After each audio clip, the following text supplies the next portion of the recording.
recording now. Okay.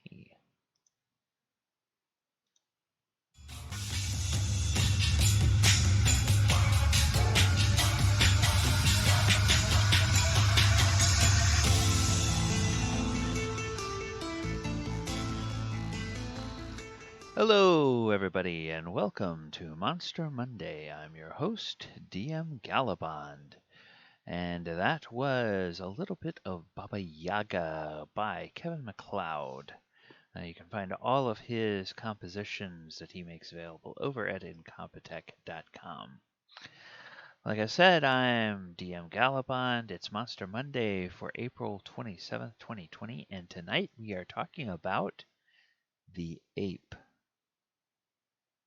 What? Yes, we're talking about the ape. The ape, the monster ape from Dungeons and Dragons. If you like what we do on this show, if you like the one-shot streams we now do for conventions, apparently, because we did one this weekend. Yay, it was a lot of fun. If you like our actual play games that we do on Thursday nights and on Sunday afternoons, if you like the Monster Monday show that we do every Monday, and if you like the videos we post throughout the week on YouTube, on our YouTube channel, please subscribe, follow, whatever, to and tell people what you have seen here and that you like it and point them in our direction. Also, if you are one of the fortunate people who has been able to continue working through all of this craziness of coronavirus and you would like to help support what we do have a Patreon over at patreon.com/dmgallibond. It would be incredibly appreciated if you had anything that you could contribute to that. All right, and without further ado, let's talk a little bit about the ape. Okay, in D&D 5th edition, there is no image of the ape. So I had to go out to my favorite site, Pixabay, and grab an image of a gorilla to stand in for the ape tonight. And in D&D, the description of the ape is between 5.5 to 6 feet tall for males and weighing 300 to 400 pounds. They kind of are the quintessential gorilla, is what the ape in D&D is modeled after. And in monster lore, what they say about the ape is that these powerful omnivores resemble gorillas but are far more aggressive. They kill and eat anything they can catch. So they truly are monstrous in the sense of D&D monsters that are opposition for the party, but it's it's a they can be anything that an ape in the real world can be, of course. And we're going to talk a little bit about that when we get to using the apes in your campaign. So what kind of creature is it? Well, the ape is a beast. The properties of beasts, they are non-humanoid creatures that are a natural part of a fantasy ecology. Some of them have magical powers, but most are unintelligent and lack any society or language. Beasts include all varieties of ordinary animals, dinosaurs, and giant versions of animals. So, of course, apes do have uh, societies, tribes, clans. I'm not sure what you call a group of apes, but they do have its own, like extended family units that where the females and their offspring related to, I guess in some of the cases, the alpha males. In another case, like a group of males and a group of females that are all kind of part of different couples or different mating units, if you will. And apes in D&D are forest-dwelling creatures. Um, Although apes do not have tails, they are expert climbers with opposable thumbs on both of their hands and their feet, and they can move just as fast climbing trees as they can over open ground. Now, I was doing a little bit of research on this, trying to find some stuff for using the apes in the campaign, as we'll get to a little bit later.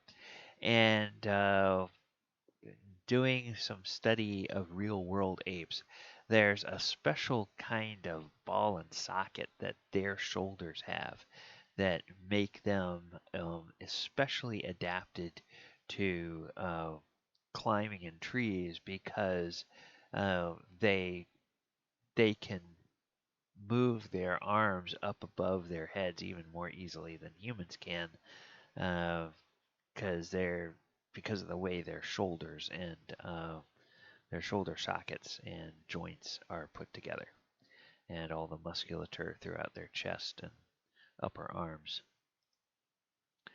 Okay, so what are the flavor features? Really, like I said, it's very scanty in 5th edition. There's literally no flavor features of the monster other than a single line listed on the lore page.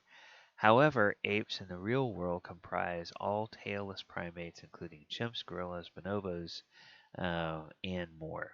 You could enhance your description of apes in your game with research on real world apes. And so this gives you some different things. You know, you find different ways that uh, different kinds of apes act. Like uh, chimpanzees can be extremely social and sometimes very aggressive.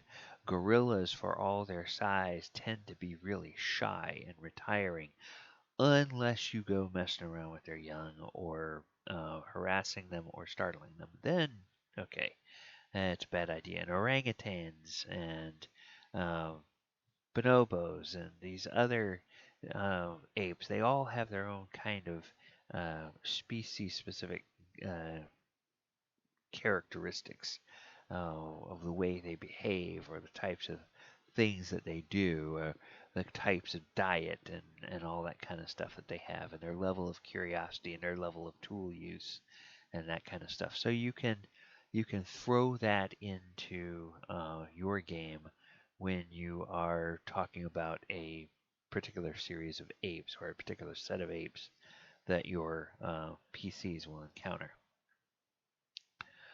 So in D&D, there's one ape and one stat block in 5th edition. And this is a little bit problematic when you compare apes to the real world, but for the purposes of the game, the apes are a 1/2 CR creature, armor class 12, 19 hit points, uh, movement speed on the ground of 30 feet, also a climbing speed of 30 feet. Uh, Strength 16, Dex 14, Con 14, Intelligence 6, Wisdom 12, Charisma 7. So now Intelligence 6 is just kind of uh, it's on the low end of actually what PCs could potentially have. And so theoretically, they're fairly intelligent. They're, definitely more intelligent than most animals or most beasts, but they're not, they don't have languages. And in the real world, there's all kinds of reasons for that. The way their mouths and their tongues are put together and the musculature that they have, uh, and all that kind of stuff. They have skill athletic +5, perception +3, and their passive perception is 13. Their attacks and their special abilities. Now you're looking at this going, what are those? Well, those are catapult stones. And there's a reason that they are here to represent the attacks of the ape. They have multi-attack, so they will make 2 fist attacks if they are in melee. +5 to hit, reach 5 feet, 1 target, 1d6 +3 bludgeoning damage. And then if they are at range, they will throw a rock, hence the catapult stones. Uh, +5 to hit, 25 feet regular range, 50 feet long range, and again, a hit is 1d6 plus 3 bludgeoning damage. Now let's talk about apes and other editions. Now, apes go all the way back to original D&D, and they appear in the rules cyclopedia, actually with two variants. There were snow apes and there were white apes. And at first you go, okay, why are there snow apes and white apes? It almost sounds the same. But snow apes are Arctic and cunning hunters that will track uh, their prey, including adventurers, and will ambush and kill them. White apes are very much animal intelligence type of creatures that live in caves, and as the uh, Rules Cyclopedia says, they are often kept as pets by Neanderthals that live in caves. So they're um, and the uh, white apes tend to be rather large. The snow apes tend to be a little bit smaller. But regardless of that, all of the apes have an armor class of 6, which is moderate. It's not great, it's not horrible. And they are between 3 and 4 hit dice creatures. And the snow ape, because of its greater intelligence, could use weapons like clubs, while the white ape uses its claws instead of fists, and also throws stones like the 5e version of the ape. And then the ape appeared again in the AD&D or First Edition Monster Manual. And in this, the ape was a carnivorous monster with a taste for adventure or flesh. You can very much see the origins of the 5e ape in the AD&D ape.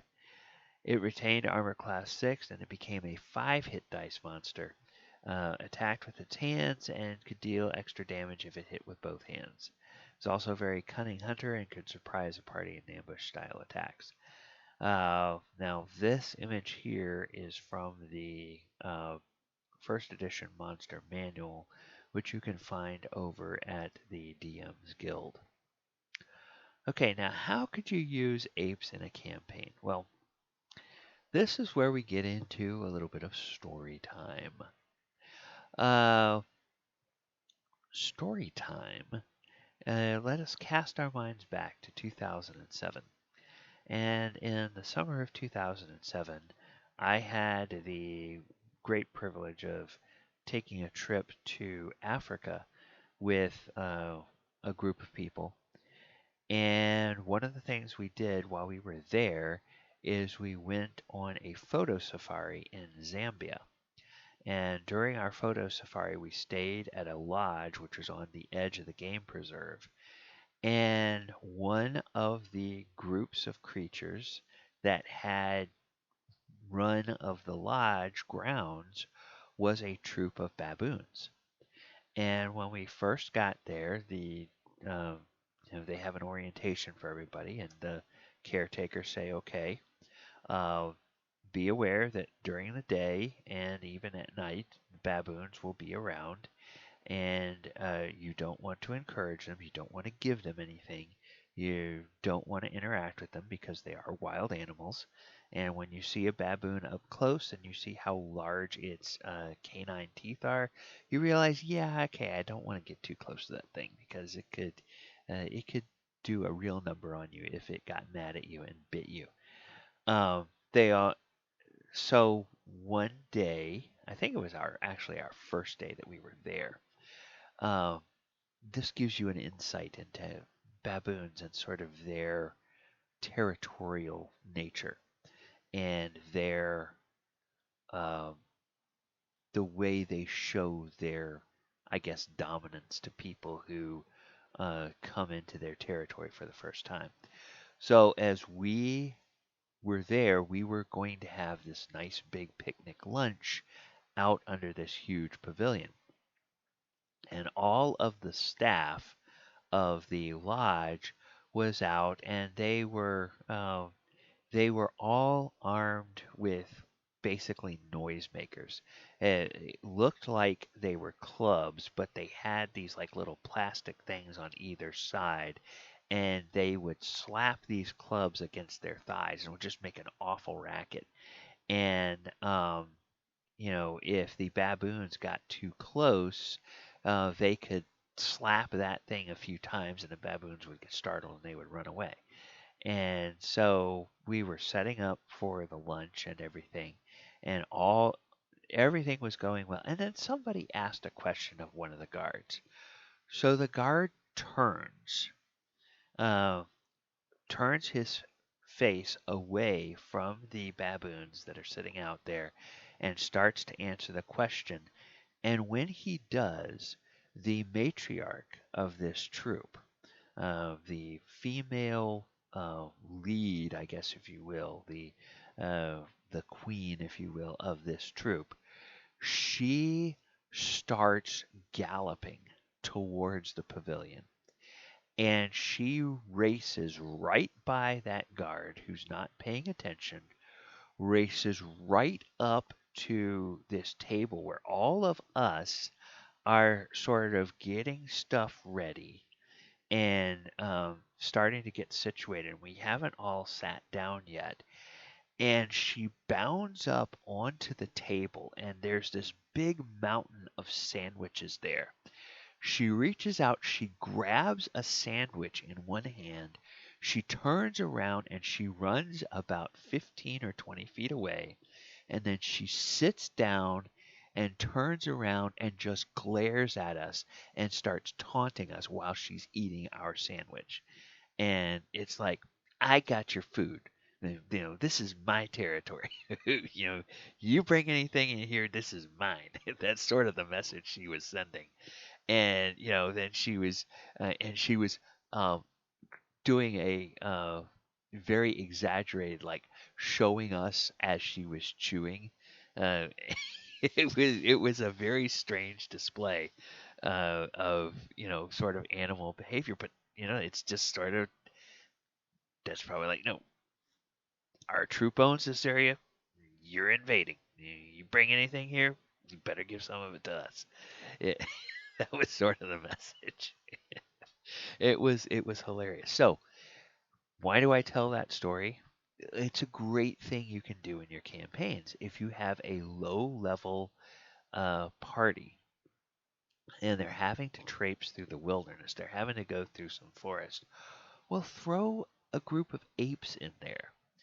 And while they are camping or while they are setting up for camp, have these apes just come in and start stealing mundane stuff out of their camp, steal people's water skins, or steal like somebody's quiver with their arrows or something like that, and just run off into the woods and scatter the stuff all over there, and then make the party waste time having to go and pick all this stuff up and trying to find it. And that could be a that could make an otherwise very boring montage of traveling across the wilderness into something really memorable for your party, because you throw this essentially this nuisance encounter in there. And you can base the apes off of, now baboons, they have tails, so technically they're monkeys, but you know you can base the apes off of any kind of primates that might have that sort of curiosity and that kind of thing. It doesn't have to be a fight encounter. Maybe it turns into a skills check where um, they have to go around and try to find their gear that the apes have stolen and scattered in the nearby forest. Um, or maybe they're uh, chasing the apes, and suddenly the apes just drop everything that they have taken and all just run and hide from something. So now your party is out there, and they're still looking for their gear. and there's something that's made all the animals freak out. Good luck. So that could be another fun thing you could do with apes in your campaign. Okay, now reskinning the monster.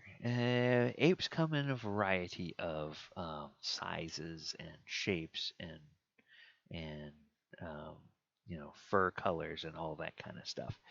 So, how could you reskin this monster to use in your campaign? Now, most of the time, what I try to do is I try to take the stat block and change the skin and plug that stat block into something else.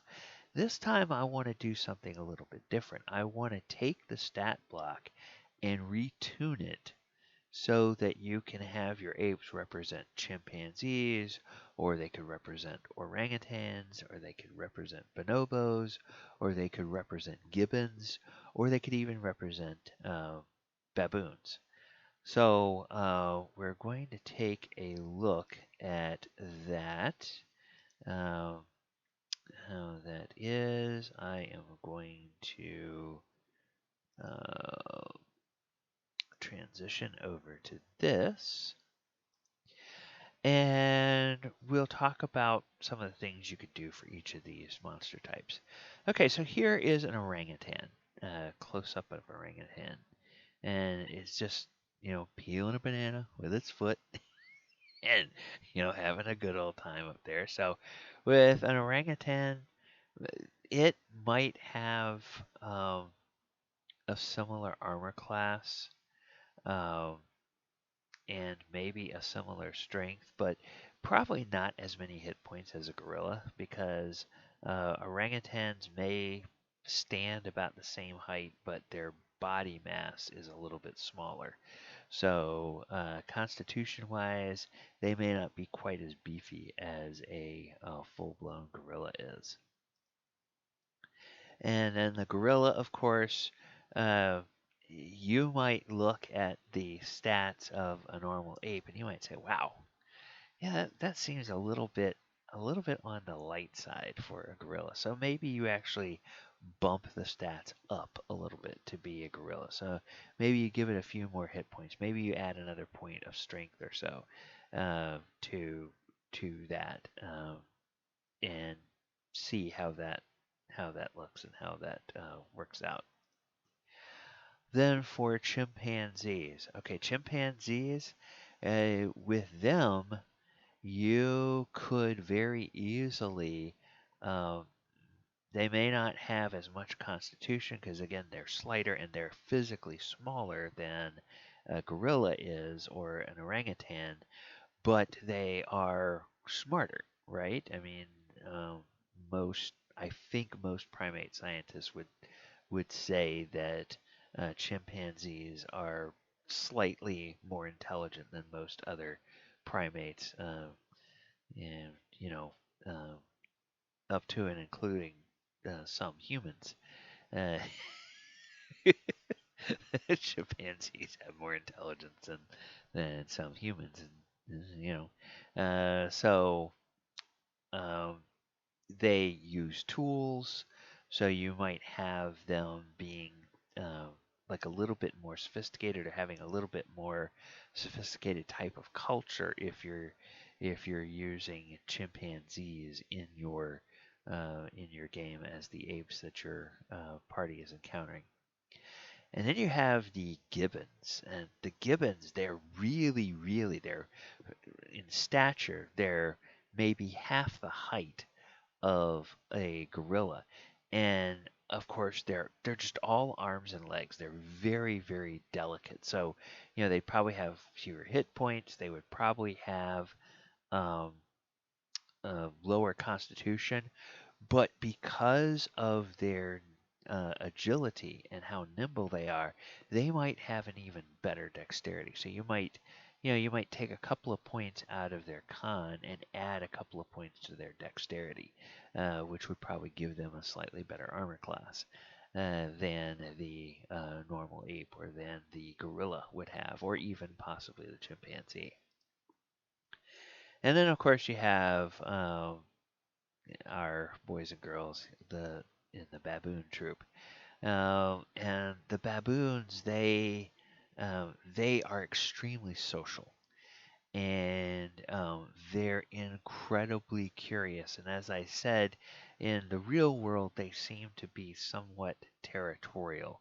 Um, Now, I don't think anybody in our group ever felt threatened by those baboons that we ran into in uh, at the game preserve. But at the same time, we had been warned.